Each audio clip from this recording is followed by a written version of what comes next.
My first national park experience was at Yosemite. Going to a national park for the first time, I feel like it opened a door to so many opportunities and experiences. Once I left Yosemite, I was like so in love with all the work that was done to maintain and preserve this beautiful park.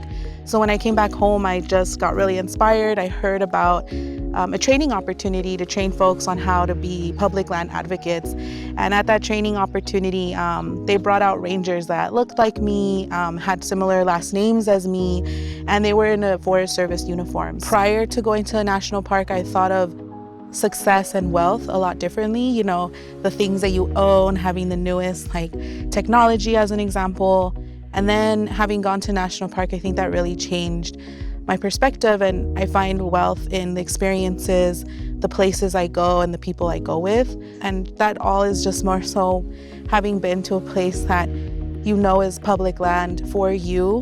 And it just makes you more appreciative of where you live, where you come from, and kind of like where you're going as well. Having open spaces is great and wonderful, and the added benefit is programs. And Santa Monica Mountains Recreation Area does a really great job at curating culturally relevant programs. It's just that really daily reminder that we're a part of nature and we need to remember to protect nature as much as possible. It's one thing to have spaces, but if we're not connecting people and teaching them how to come outside and recreate in these spaces, there's kind of no point, right? We do this for the people, and the people can come and help maintain these spaces. So creating access as well as providing education alongside that really does help the mountains as well as help our communities. It goes hand in hand.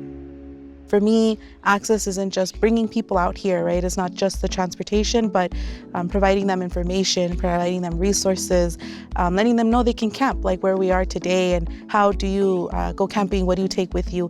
That's all a part of the barriers and what can be done to support getting more families outside.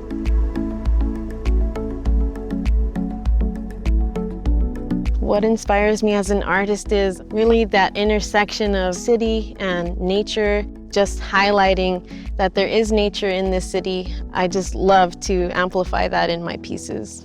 So what stood out to me most about Araceli's story was how similar it sounded, how familiar it was to me.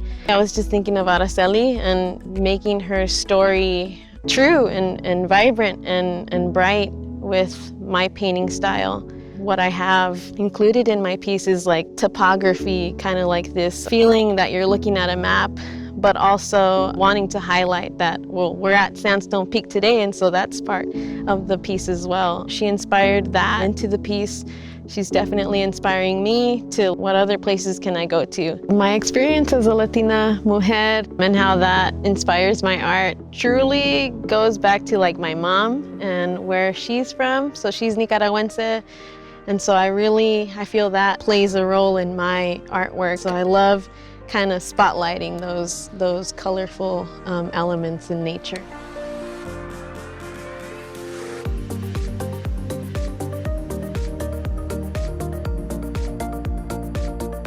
From paint to paintbrush to canvas, the whole process, I was thinking about you, and I really wanted to respect especially your wishes about having a red-tailed hawk in there.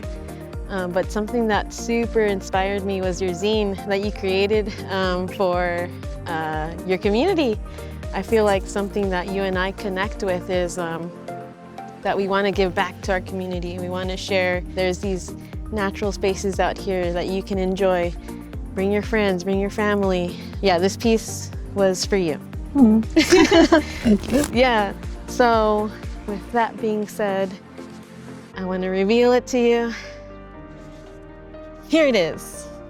Oh, I love it. This song's awesome. Dope. Are these bugambilias? Yep. I love the power lines, like just interweaved with the plants, and then like the lines, like topography lines, right? Yeah, totally. Very, very cool. I love it. And then leave no trace. I know, it definitely, I wanted to incorporate, like kind of like putting things on a map, right? You utilized a lot of that in your zine, putting maps on there, and I was like, hey, that's really cool line art. So I was like, I really want to incorporate that. So I'm glad you see that. I'm glad that stuck out to you. I added this little heart, kind of like, and this is kind of like where we're meeting today, Circle X, right? But this is actually pinpointing Sandstone Peak. So it's supposed to symbolize like, hey, you're here at Sandstone Peak, and that transit to trails that you're leading your group on is just about to arrive to the trailhead. I love it. Oh my God, I love the hawk. It's so dope. Oh my God, thank you.